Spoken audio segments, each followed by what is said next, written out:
திருவள்ளூர் மேற்கு மாவட்டம் சார்பாக சத்திய முழக்க மாநாடு பூந்தமல்லியில் நடந்து கொண்டிருக்கின்றது. இதில் ஆயிரக்கணக்கான மக்கள் திரண்டிருக்கின்றார்கள். இந்த மாநாட்டின் வாயிலாக நாங்கள் சொல்லவிருக்கின்ற கருத்து என்னவென்றால், அமைதி பூங்காவாக திகழக்கூடிய தமிழகத்தில் மதவாத சக்திகள் உள்நுழைந்து தங்களுடைய அரசியல் லாபத்திற்காக திருப்பரங்குன்றத்தில் சமீப காலமாக அது ஒரு சர்ச்சையான ஒரு சூழலை உண்டாக்கி கொண்டிருக்கின்றார்கள்.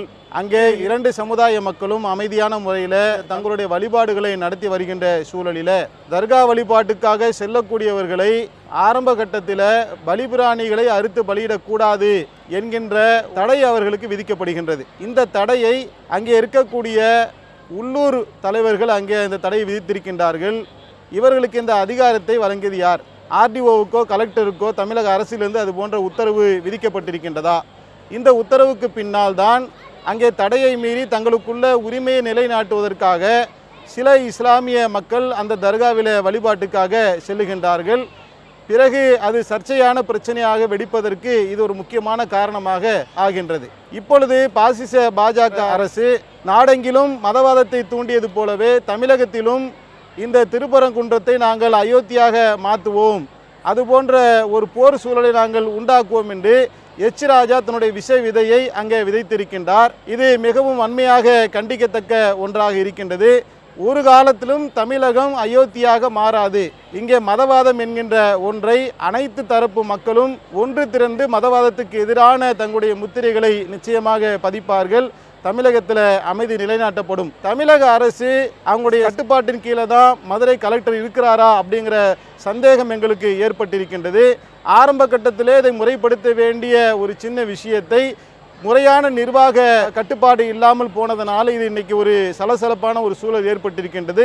எனவே ஆளுகின்ற திமுக அரசு இதை உடனடியாக சரி செய்ய வேண்டும் என்ற கோரிக்கையை இந்த மாநாட்டின் வாயிலாக வைத்துக் கொள்கின்றோம். அடுத்து இரண்டாவதாக, சீமான் தான் போட்டியிட்ட தொகுதியில் அங்கே டெபாசிட்டை ஈரோட்டில் இழந்திருக்கின்றார். இது அவருடைய இப்போ எடுத்த சமீபத்திய அந்த அரசியல் ட்ரெண்டை மக்கள் சகிக்கலை அப்படிங்கிறத தெளிவாக காட்டியிருக்கின்றது.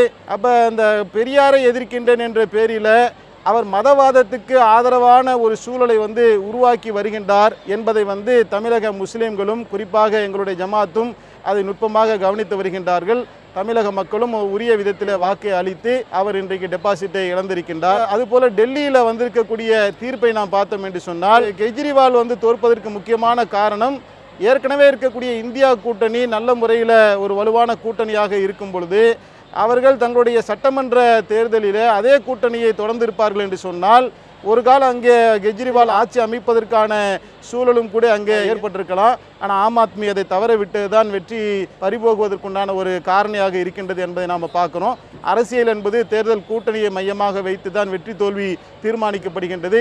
எதிர்வரக்கூடிய காலங்களில் ஆம் ஆத்மியும் காங்கிரஸும் இணைந்து தேர்தல் களத்தை சந்திக்க வேண்டும். அதன் மூலமாகத்தான் மதவாதத்தை நாம் இந்த மண்ணிலிருந்து விரட்ட முடியும் அப்படிங்கிற ஒரு விஷயத்தை எங்களுடைய ஜமாத்தினுடைய கருத்தாக நாங்கள் தெரிவித்துக் கொள்கின்றோம். இப்போ 2014 நாடாளுமன்ற தேர்தலில் சட்டமன்ற தொகுதி வாரியாக பார்த்தீங்கன்னா ஈரோடு கிழக்கில் 12,000 ஓட்டு தான் அவர் சீமான் அவர்களுக்கு நாம் தமிழர்களுக்கு. இப்போ 23,000 ஓட்டுக்கிட்ட வாங்கியிருக்காங்க. வாக்கு சதவீதம் அதிகரிச்சு தானே இருக்குது. அது அதிகரிக்கல. அது பிஜேபியோடைய ஓட்டு இருக்குது. பெரியாரை பொறுத்தவரைக்கும் அவர் வச்சு அந்த விவாதம் இருக்குல்ல, அதை ரசிக்கக்கூடியவர்கள் யார் என்று சொன்னால் பெரியாரை எதிர்க்கக்கூடியவர்கள் வலதுசாரிகள்.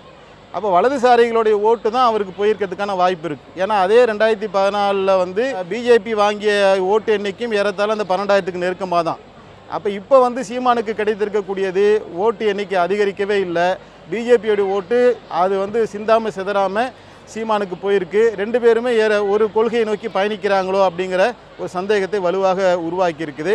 அடுத்ததாக தமிழகத்தில் 3.5% இடஒதுக்கீட்டை 7% உயர்த்தி தருவோம் அப்படிங்கிறத சொல்லித்தான் திமுக அரசு ஆட்சியில் அமர்ந்திருக்கிறாங்க. ஆனால் 3.5 வருடங்கள் ஆயிடுச்சு, இன்னமும் அதை நிறைவேற்றாமல் இருக்கிறாங்க. இது இஸ்லாமிய மக்கள் மத்தியில் ஒரு பெரிய அதிர்வலைகளை ஏற்படுத்தி கொண்டிருக்கின்றது. எனவே திமுக அரசு காலம் தாழ்த்தாமல் இஸ்லாமியர்களுக்கு உண்டான இடஒதுக்கீட்டை உறுதி செய்ய வேண்டும். அப்பொழுதுதான் இதயத்தில் இடம் கொடுக்குறேன், மணிமண்டபம் கட்டுறேன் அப்படிங்கிற அந்த வாக்கையெல்லாம் இஸ்லாமியர்கள் நம்புவதற்கு தயாராக இல்லை. எனவே கொடுத்த வாக்குறுதியின் அடிப்படையில் முறையாக அந்த 7% இடஒதுக்கீடை தமிழக அரசு அறிவிக்க வேண்டும் என்பதை இந்த மாநாட்டின் வாயிலாக கேட்டுக்கொள்கிறோம். நீண்ட நாள் சிறைவாசிகள், அது முக்கியமாக இஸ்லாமிய சிறைவாசிகள் நீண்ட நாட்களாக சிறையில் இருக்கிறவங்களை விடுவிப்போம்னு சொல்லிட்டு தேர்தல் வாக்குறுதிகளை திமுக அளிச்சிருந்தாங்க. இப்போது முழுமையாக சாத்தியமாக இருக்குன்னு நினைக்கிறேன். சிறைவாசிகள் விடுதலை பொறுத்தவரை ஒரு பார்ஷியலான ஒரு முன்னெடுப்பு நடந்திருக்குது.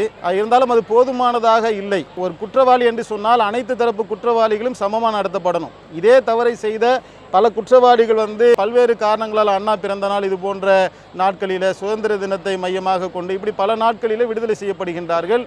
அதுபோன்ற சலுகைகள் திட்டமிட்டு இஸ்லாமிய சிறைவாசிகளுக்கு அந்த சூழல் உருவாக்கப்பட்டிருக்கின்றது. குற்றம் நிரூபிக்கப்படாத, குற்றச்சாட்டுக்கு உள்ளான, வழக்கை வாதாட முடியாத அப்பாவி சிறைவாசிகளை மனதிலே கொண்டு உடனடியாக அவருடைய விடுதலைக்கான குரலை தமிழக மக்கள், நியாயவான்கள் அந்த குரலை எழுப்பிக் கொண்டிருக்கின்றார்கள். இதற்கு தமிழக அரசு செவிசாய்க்க வேண்டும் என்பது எங்களுடைய பல்வேறு கோரிக்கைகளிலே ஒன்றாக இருக்கின்றது. தொடர்ச்சியாக பள்ளிகளில் தமிழகத்தில் பெண்கள் மீதான அந்த பாலியல் குற்றம் நடைபெறுகள் அதிகமாக செய்திகள் பார்க்குறீங்க. இஸ்லாம் பெண்களை போட்டி பார்க்கக்கூடிய ஒரு மார்க்கம். ஸோ நீங்கள் இதை எப்படி பார்க்குறீங்க? அரசுகள் இதை சரியாக கையாண்டிருக்காங்களா? இந்த விஷயத்தில் கையாண்டு பாலியல் குற்றவாளிகளுக்கு உரிய தண்டனை இப்போ சமீபத்தில் தமிழக அரசு கடுமையாக்கியிருக்கு. அது வரவேற்கத்தக்க ஒன்று தான். என்றாலும் கூட அந்த பள்ளிக்கூடங்களில் நடத்தக்கூடிய ஆண் ஆசிரியர்களுடைய விஷயத்தில், இதுக்கு பெண்கள் இருக்கக்கூடிய ஒரு பள்ளிக்கூடத்தில் ஆண் ஆசிரியர்கள் வைப்பதை இயன்றளவு தவிர்க்கலாம். அவர்களுக்குள்ளே இருக்கக்கூடிய பாதுகாப்பு திட்டங்களை அதிகப்படுத்தலாம். ஏற்கனவே ஒரு சுற்றறிக்கை கூட அனுப்பப்பட்டது. பெண் ஆசிரியர்களாக இருந்தால் அவர்கள் கண்ணியமான ஆடையை அணிய வேண்டும் என்ற சுற்றறிக்கையெல்லாம் தமிழக அரசு மூலமாக கொடுக்கப்பட்டிருக்கு. என்னதான் ஆசிரியர் என்று ஒருவரை நாம் வைத்தாலும் கூட கண்ணியமாக நடக்கக்கூடிய ஆயிரக்கணக்கான ஏராளமான ஆசிரியர்களுக்கு மத்தியில் சில கருப்பாடுகளும் இருக்கத்தான் செய்வார்கள் என்பதை கவனத்தில் கொண்டு அங்கே பள்ளிக்கூடத்தில் பயிலக்கூடிய வயதுக்கு வந்த பெண்களுக்கு உரிய பாதுகாப்பை வழங்க வேண்டும். இந்த பாதுகாப்பை மையமாக கொண்டு தான் இஸ்லாம் ஹிஜாப் போன்ற ஒரு பாதுகாப்பு கவசத்தை அளித்திருக்கின்றது. எனவே இஸ்லாம் சொல்லக்கூடிய அந்த பாதுகாப்பு என்பது பாதுகாப்புக்காகவும் பெண் கல்விக்கும் பயனளிக்கக்கூடிய ஒன்றாக இருக்கும் அப்படிங்கிறத இந்த தருணத்தில் நாங்கள் தெரிவித்துக் கொள்கிறோம். அப்துல் ரஹீம், தமிழ்நாடு தௌஹீத் ஜமாத்துடைய மாநில துணை பொதுச் செயலாளர்.